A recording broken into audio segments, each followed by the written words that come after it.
आकाशवाणी है।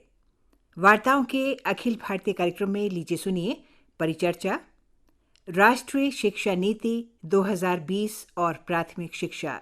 प्रतिभागी हैं प्राथमिक शिक्षा दिल्ली सरकार में मुख्य सलाहकार और निदेशक श्री शैलेंद्र कुमार शर्मा, वरिष्ठ लेखक और पूर्व वरिष्ठ प्रशासक श्री सुभाष शर्मा और पूर्व प्राचार्य और शिक्षाविद डॉक्टर देवकी नंदन शर्मा। परिचर्चा का संचालन कर रहे हैं वरिष्ठ लेखक और दिल्ली विश्वविद्यालय में प्राध्यापक डॉक्टर राजीव रंजन गिरी। आज़ादी के बाद जो पहली शिक्षा नीति बनी मुदलियर कमीशन के बाद 1968 में, उसने भारत के विकास के लिए, नागरिकों के निर्माण के लिए एक शिक्षा नीति प्रस्तावित की। करीब 2-3 दशक बाद ही महसूस किया गया कि एक नई शिक्षा नीति बनाई जाए। उसके लिए प्रोफेसर DS कोठारी की अध्यक्षता में एक नया आयोग बना और 1986 में नई शिक्षा नीति बनाई गई। 1992 में आचार्य राममूर्ति के सुझाव के आधार पर उसमें कुछ तब्दीलियां भी की गई। उसके करीब 2.5 दशक बाद एक और नई शिक्षा नीति बनी, राष्ट्रीय शिक्षा नीति 2020।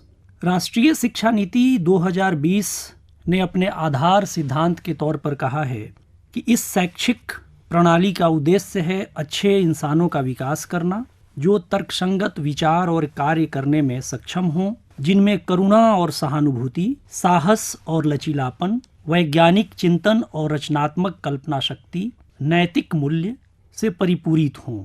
इसका उद्देश्य यह भी है कि ऐसे उत्पादक लोगों को तैयार किया जाए जो भारतीय संविधान द्वारा परिकल्पित समावेशी बहुलतावादी समाज के निर्माण में बेहतर तरीके से योगदान करें।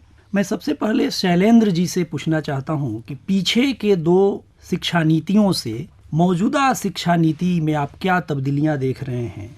देखिए, इस वर्तमान शताब्दी की ये पहली शिक्षा नीति है और जैसा कि इसकी प्रस्तावना में भी कहा गया है कि किस प्रकार के नागरिक चाहिए हमें, किस प्रकार के प्रोफेशनल्स चाहिए, किस प्रकार की ह्यूमन बीइंग्स चाहिए, उसको आधार बनाते हुए ये शिक्षा नीति बनाई गई है।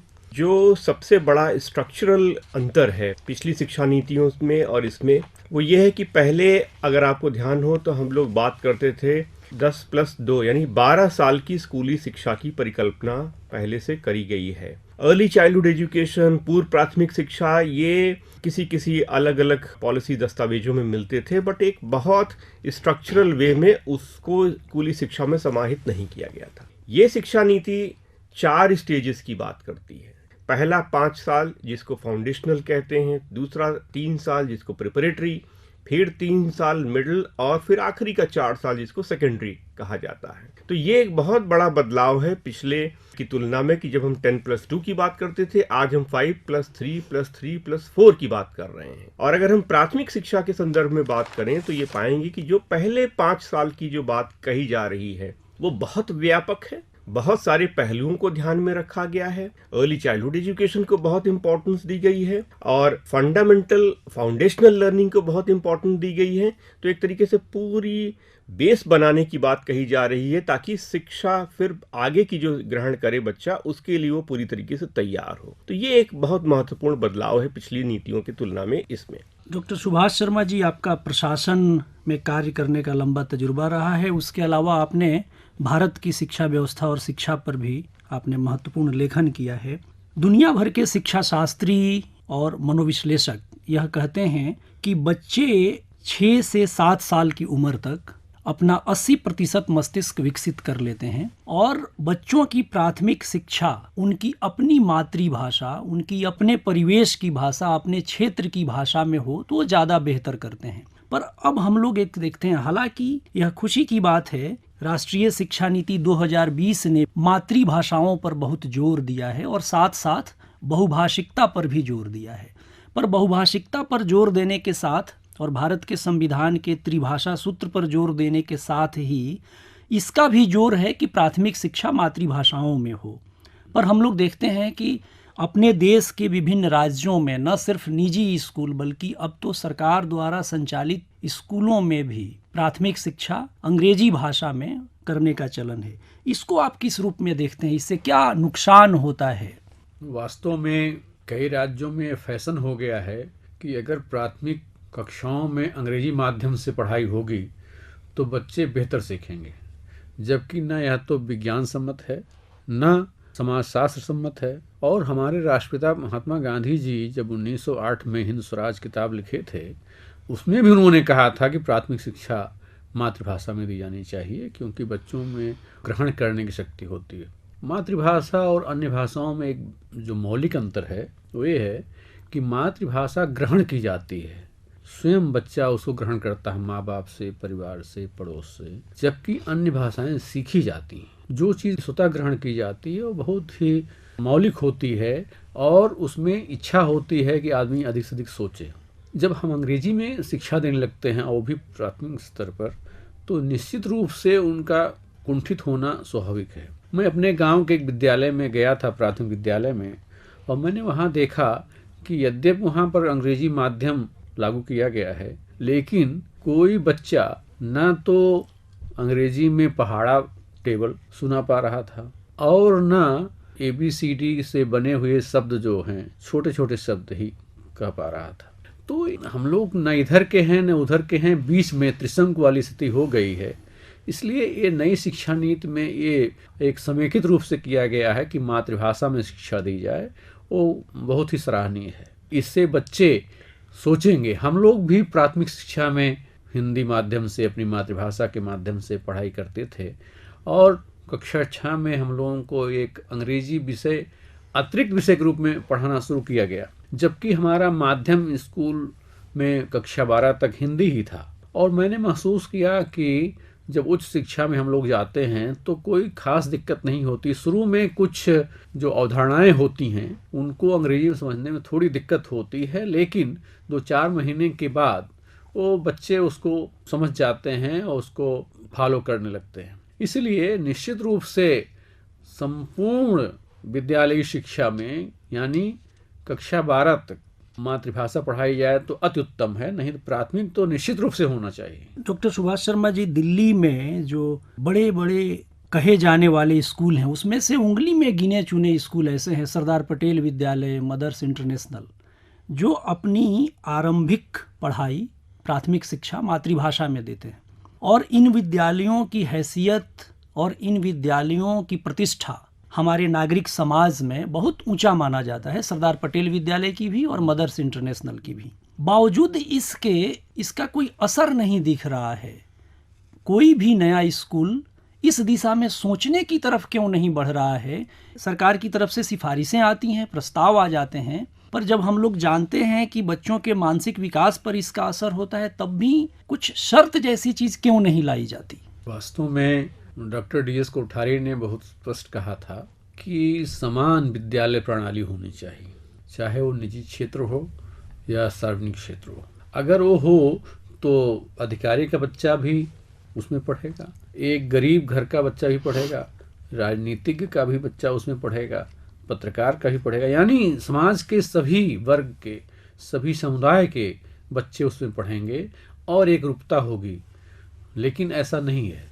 दूसरे ये भी चलन हो गया है कि अंग्रेजी माध्यम के स्कूलों ने विदेशी नाम अक्सर दे दिया। कहीं कहीं ऑक्सफोर्ड और कैम्ब्रिज के नाम पर भी विद्यालय खुले हैं, और जो बच्चे थोड़ा भी नहीं जानते हैं अंग्रेजी, उनको इस तरह से रटाया जाता है। उसमें हमारी जो छोटी छोटी कविताएं हैं बचपन की, चाहे कोयल पर कविता हो, हमारी देश प्रेम पर छोटी छोटी कविताएं हैं, बूंद पर कविता हम लोगों ने पढ़ी है, वो अब नहीं मिलती है।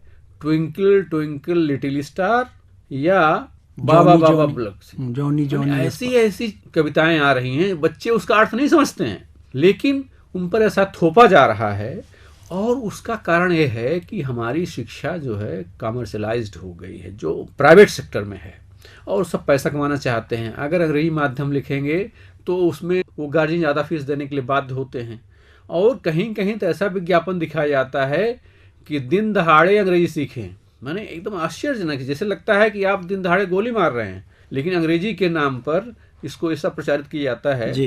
तो दुर्भाग्यपूर्ण है कि हमारा जो निजी क्षेत्र है वो अंग्रेजी के नाम पर बरगला रहा है, हमारे जो संरक्षक हैं, अभिभावक हैं उनको, और हमारे बच्चों को भी। देवकी नंदन जी, राष्ट्रीय शिक्षा नीति 2020 ने अपनी प्रस्तावना में बहुत जोर देकर इस बात पर इसरार किया है और कहा है कि प्राचीन और सनातन भारतीय ज्ञान और विचार की समृद्ध परंपरा के आलोक में इस नीति को तैयार किया गया है और ज्ञान, प्रज्ञा और सत्य की खोज को भारतीय विचार परंपरा और दर्शन में सदा सर्वोच्च मानवीय लक्ष्य माना गया है। इसका मतलब यह है कि राष्ट्रीय शिक्षा नीति 2020 भारत की ज्ञान परंपरा और भारत की विरासत को ध्यान में रखकर तैयार की गई है। तो आप किस तरह देखते हैं कि प्राथमिक शिक्षा में राष्ट्रीय शिक्षा नीति 2020 को ध्यान में रखते हुए उन किन तत्वों को, अवयवों को जोड़ा जाए, कार्यान्वित किया जाए जिससे यह मकसद पूरा हो? हमारी जो शिक्षा है वो व्यक्तित्व के 3 आयामों को विकसित करने के लिए आधारभूत कार्य करती है, दैहिक, भौतिक और दैविक। अभी अभी आपने जो प्रसंग उठाया, पुरानी ज्ञान परंपरा के साथ हमें आगे बढ़े, इसकी बहुत आवश्यकता थी। पिछले एक लंबे समय से महसूस किया जा रहा था कि हमारी शिक्षा प्रणाली, हमारे जो जीवन मूल्य हैं, हमारी जो परंपराएं हैं, हमारी जो संस्कृति है, उनसे विमुख होती जा रही है। और मैं 2 पंक्तियां कोट करना चाहूँगा। सब कुछ हो रहा है तरक्की के ज़माने में, सब कुछ हो रहा है तरक्की के ज़माने में, ये क्या गज़ब है, हर आदमी इंसान नहीं होता। तो ये जो चिंता थी, वो चिंता बिल्कुल जायज़ थी और नई शिक्षा नीति में उस पर बहुत फोकस किया गया है। और उससे निश्चित रूप से जो हमारे देश के नौनिहाल हैं, जो अपनी संस्कृति से हट रहे थे, पुरानी ज्ञान परंपरा से अनभिज्ञ थे, एक अजीब प्रकार का माहौल बच्चों को दिया जा रहा था। उस पर अंकुश लगेगा और एक अंतर्राष्ट्रीय स्तर का जो फलक है, आज पूरा विश्व एक परिवार के रूप में है। हम केवल एक छोटे समाज की या किसी देश भर की बात नहीं कर सकते। आज आवश्यकता विश्व मंच पर बात करने की है। तो शिक्षा पद्धति में ये जो नया आयाम जोड़ा गया है और जिस पर फोकस किया जा रहा है, वो बहुत ही महत्वपूर्ण है और आगे आने वाले समय के लिए बहुत लाभान्वित होगा। हमारे देश के नौनिहाल समय के अनुरूप तैयार हो सकेंगे और भारत की जो कल्पना है विश्व गुरु होने की, उसमें बहुत बड़ा योगदान हो सकेगा। पर हमारी चुनौतियाँ दूसरे किस्म की हैं, तो हम कैसे वैश्विक और स्थानीय एक साथ रह पाएँ, हम देशानुकूल और युगानुकूल किस रूप में रह पाएँ, और आपके मस्तिष्क में वो कौन सा ख्याल आता है या जो आप अपने कार्यकाल के दौरान, अपने कार्यकलापों के दौरान जो देखते हों कि राष्ट्रीय शिक्षा नीति को ध्यान में रखते हुए एक साथ युग के अनुकूल भी हम चलें, विश्व के अनुरूप चलें और फिर अपने देश की ज़रूरतों के अनुकूल भी चलें? शैलेंद्र जी, नीति बना देने से या कानून बना देने से इस देश में कोई सामाजिक परिवर्तन अपने आप से हो जाए, ये ऐसे उदाहरण हमारे पास में नहीं है। नीति एक बहुत महत्वपूर्ण दस्तावेज है कि वो आपको दिशा निर्देश दे सकती है कि इंटेंट क्या है, आप सोचते क्या हैं, बट उसको क्रियान्वित करने के लिए एक बहुत डिटेल प्लान ऑफ एक्शन चाहिए होता है और संसाधन चाहिए होता है। इस शिक्षा नीति के एक एक पहलू को क्रियान्वित करने के लिए हमें प्लान ऑफ एक्शन क्या होगा हमारा और संसाधन कैसे आएंगे, कहाँ से आएंगे, मुझे लगता है उस पर भी हमें बहुत गहराई से विचार करने की आवश्यकता है। डॉक्टर सुभाष शर्मा जी, अभी ये देखा जा रहा है कि जो बच्चे विकसित होते हैं, आगे बढ़ते हैं, उनमें सुनने की संस्कृति का अभाव हो गया है। नतीजतन प्रबंधन के क्षेत्र में सुनने को एक हुनर और कौशल के तौर पर फिर से प्रशिक्षण दिया जा रहा है। ऐसा बहुत सारे लोगों का मानना है, दार्शनिकों का, विद्वानों का मानना है कि जिन बच्चों को कम उम्र में 4-5 साल तक, 6 साल तक अधिक से अधिक परिवार में, समाज में कहानियाँ सुनाई गई हैं, उससे उनके भीतर वो धैर्य, वो धीरज भी पैदा हुआ है, वो विवेक भी पैदा हुआ है, जिससे सुनने का गुण विकसित हो। उसका क्षरण हो रहा है बड़े पैमाने पर। चूँकि हमारे यहाँ अब परिवार नगर की ओर हम लोग बढ़ रहे हैं और परिवार न्यूक्लियर होता जा रहा है, तो जो दादी, नानी, दादा, नाना के साथ रहने का चलन था, यह कम से कम होता जा रहा है। इसका भी एक असर है कि लोग बच्चों के लिए वक्त नहीं दे पा रहे हैं और उनको कहानियाँ नहीं सुना पा रहे हैं।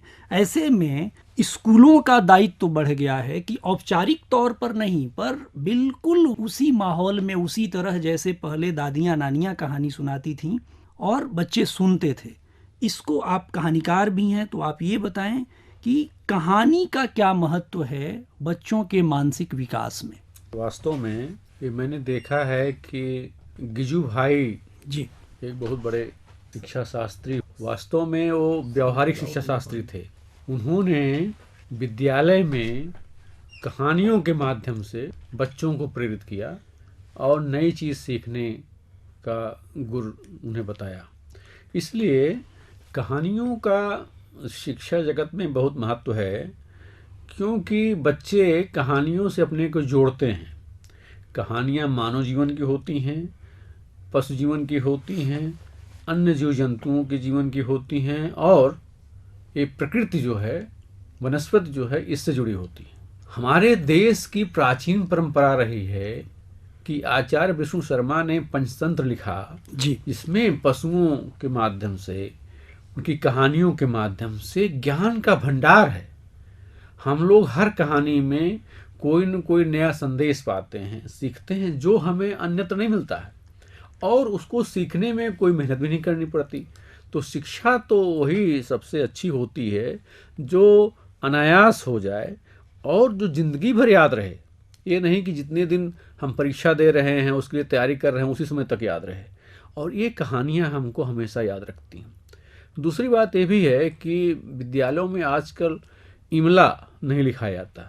पहले हम लोगों के ज़माने में कोई बच्चा बोलता था जी एक विषय पर कि इसको आप सब लोग लिखें, तो सुनने की आपने जो बात कही है, तो सुनकर सही सही लिखना बहुत ज़रूरी है।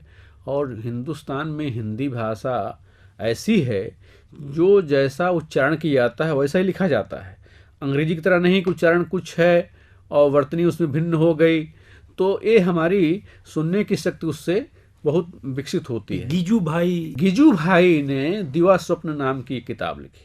वो बहुत महत्वपूर्ण है कि उन्होंने प्रयोग किया कि बच्चों को हम कहानियाँ सुनाएं तो दूसरे शिक्षक उन पर हंसने लगे, उनका मजाक उड़ाने लगे कि ये तो नया शिक्षक आया है, ना अपना पाठ्यक्रम पूरा कर पाएगा और बच्चे शोरगुल करेंगे। तो पहले दिन तो बच्चों ने शोरगुल किया, लेकिन वो शोरगुल जो था सृजनात्मक था। बच्चों में ये कहानी सुनने की परंपरा खत्म हो गई थी, तो बच्चे अपना शोरगुल मचा रहे थे खुश होकर के। और अगले दिन से उस कक्षा में परम शांति होने लगी और दूसरे कक्षा वाले विद्यार्थी शोरगुल करने लगे। तब बाद में उन शिक्षकों ने इनसे आके पूछा कि हमारे बच्चों को भी अपने यहाँ रखिए। तो इस तरह से उन्होंने पूरे विद्यालय के परिवेश को, शिक्षण पद्धति को और बच्चों की ग्रहण शक्ति में बहुत तब्दीली की। जी निश्चित रूप से यह प्रयोग सफल रहा और हम लोगों को उससे बहुत कुछ सीखने की आवश्यकता है। देवकीनंदन जी, राष्ट्रीय शिक्षा नीति 2020 ने शिक्षा व्यवस्था में किए जा रहे बुनियादी बदलावों के केंद्र में अध्यापकों अध्यापिकाओं के होने की बात करता है। ये शिक्षा नीति कहती है कि शिक्षकों को समाज का सर्वाधिक सम्मानीय और अनिवार्य सदस्य के रूप में स्थान दिया जाए, स्थापित किया जाए। शिक्षकों की कितनी भूमिका देखते हैं आप प्राथमिक शिक्षा में? शिक्षक तो आधारभूत इकाई है, बिना शिक्षक के शिक्षा का परिकल्पना भी संभव नहीं है। जो नई शिक्षा नीति में शिक्षक की परिकल्पना की गई है वो बहुत आदर्श, समयानुकूल है, लेकिन जो धरातल पर सच्चाई है वो बहुत अलग है और उसमें काफ़ी अंतर है। उसको पूरा करना अपने आप में एक बहुत बड़ी चुनौती है। शिक्षक के लिए सबसे बड़ा आवश्यक है कि उसके अंदर जो शिक्षक की अभिवृत्ति है वो व्यावसायिक नहीं होनी चाहिए। एक समर्पित भाव से बच्चों का निर्माण कर रहा है वो, चाहे वो शिक्षक प्राइमरी का हो या हायर एजुकेशन का हो। शिक्षक का तो मूल दायित्व है उन बच्चों का, उन युवाओं का निर्माण करना जिन्हें आगे भविष्य में जिम्मेदारियां संभालनी है। यदि वो अपना ही आदर्श बच्चों के सामने प्रस्तुत नहीं कर पाएगा, समर्पण नहीं है, कर्तव्य के प्रति गंभीरता नहीं है, ये कुछ ऐसी समस्याएं हैं जो अब बहुत ज़्यादा तेज़ी के साथ उभर रही हैं। नई शिक्षा नीति की जो प्लानिंग है उसमें इन चीज़ों को बहुत गंभीरता के साथ लिया गया है और उसके शिक्षक को भी प्रशिक्षित करने के लिए, संसाधनों को जुटाने के लिए सरकार ने संकल्प लिया है और नीति में बातें कही हैं। तो सबसे पहले शिक्षक का जो चयन है वो बहुत ही महत्वपूर्ण बिंदु है और बड़ी गंभीरता से उस पर होना चाहिए। अब केवल शिक्षा व्यवसाय बनकर रह गया है। उसी में शिक्षक भी अपने आप को व्यावसायिक समझता है। तो शिक्षा देना ही कर्तव्य मतलब होना चाहिए कि हम व्यवसाय की आवश्यकता है जीवन को चलाने के लिए, लेकिन वो प्रमुख नहीं होना चाहिए। जी शैलेंद्र जी, राष्ट्रीय शिक्षा नीति हर बच्चे को विशिष्ट मानती है और हर बच्चा विशिष्ट होता भी है। तो प्रत्येक बच्चे की क्षमताओं की स्वीकृति, उसकी पहचान और उसके विकास की बात कही गई है। हम जान रहे हैं कि हमारा समाज कई तरह के स्तर भेदों में बटा हुआ है, कई तरह की विविधताएं हैं, कई तरह की चुनौतियां हैं। इन सबको मद्देनज़र रखते हुए हर बच्चे की क्षमता की स्वीकृति, पहचान और उसके विकास के लिए वे कौन कौन से जरूरी आयाम होंगे, संक्षेप में इसको बताएं। देखिए, ये बहुत महत्वपूर्ण चीज़ है और ये बातें हम कहते तो हैं, बट हमने व्यवस्था क्या बनाई है शिक्षा में कि इस चीज़ को क्रियान्वित किया जा सके। अभी की जो व्यवस्था रही है उसमें बहुत ज़्यादा ये देखने की ज़रूरत रहती है कि हर बच्चे को कुछ चीज़ें अगर वो कर रहा है, जैसे अब अगर आप तमाम बार पूछें कि भाई अच्छा बच्चा कौन होता है, जो उसकी दिमाग में एक आ जाता है कि जिसके मार्क्स बड़े अच्छे आते हों, जो गणित में सवाल हल करता हो, जो अंग्रेजी में बोल सकता हो। तो कुछ ऐसे मानक दिमाग में स्थापित हो गए हैं समाज के द्वारा भी और वो स्कूली शिक्षा में भी दिखाई पड़ते हैं। उन मानकों को तोड़ने की आवश्यकता है। जब तक हम उन मानकों से बाहर नहीं निकलेंगे तब तक हम इस बात को स्वीकार नहीं कर पाएंगे प्रैक्टिकल रूप से कि हर बच्चा विशिष्ट होता है और उस बच्चे को उसकी विशिष्टता को और ज़्यादा आगे ले जाने के लिए प्रयास करने की आवश्यकता है। मैं एक छोटा सा एग्जाम्पल अगर आप वक्त दें तो मैं बिल्कुल दूंगा। रिजल्ट आया 98% बच्चे 12वीं कक्षा पास किए थे। एक काम करते हैं, ये जो 2% बच्चे पास नहीं हुए, जरा इनसे भी मिलते हैं और जानते हैं कि कहाँ हम फेल हुए, ठीक है, और हम मिले। मुझे अच्छी तरीके से याद है उस 2% उनके मिलने के उसमें एक बच्चा बैठा हुआ था जिस बच्चे से जब पूछा गया कि आपके बेटा सब्जेक्ट कौन कौन से थे, विषय कौन कौन से थे 12वीं में, तो वो अपने 5 विषय का नाम नहीं बता पा रहा था। तो पूछा कि भाई बेटा आपको अच्छा क्या लगता है? कहता मुझे गाना गाना अच्छा लगता है। बिल्कुल। तो पूछा कि सुनाओगे कुछ? बच्चे ने कहा हाँ, तो सुनाओ कुछ। तो उस बच्चे ने वापस पलट के बोला आप क्या सुनना चाहेंगे? और मैं उस घटना का साक्षी हूं। जिस वक्त उस बच्चे ने उनकी आंख में आंख डाल करके बोला आप क्या सुनना चाहेंगे, उस वक्त वो बच्चा बिल्कुल अलग था जो 2 मिनट पहले अपने सब्जेक्ट 5 नहीं बता पा रहा था। और जो अच्छा लगता है आप गा के सुनाओ। उसने एक गजल पिकअप करी और अगले 2-3 मिनट तक की वो जिस प्रकार का कॉन्फिडेंस उस बच्चे में था, जिस प्रकार से वो अपनी उसको कर पा रहा था, वो बिल्कुल एकदम मेस्मराइजिंग एक्सपीरियंस था।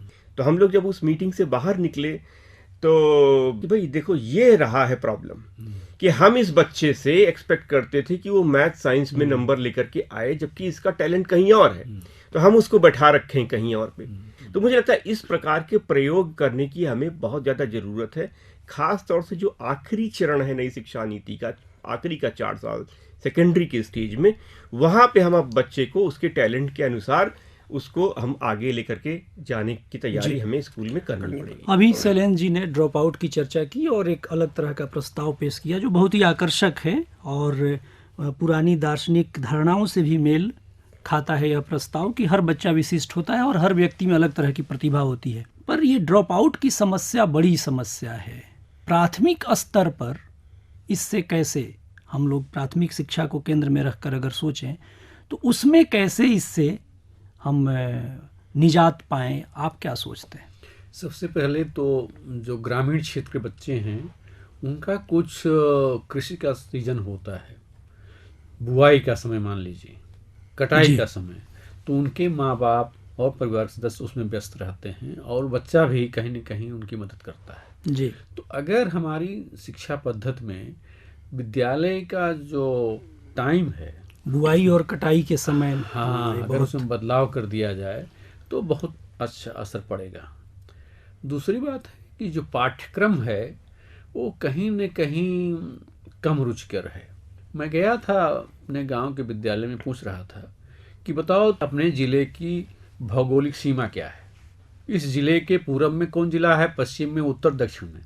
अधिकांश बच्चे नहीं बता पाए, क्योंकि उनको स्थानीय चीज़ों से अवगत नहीं कराया जा रहा है।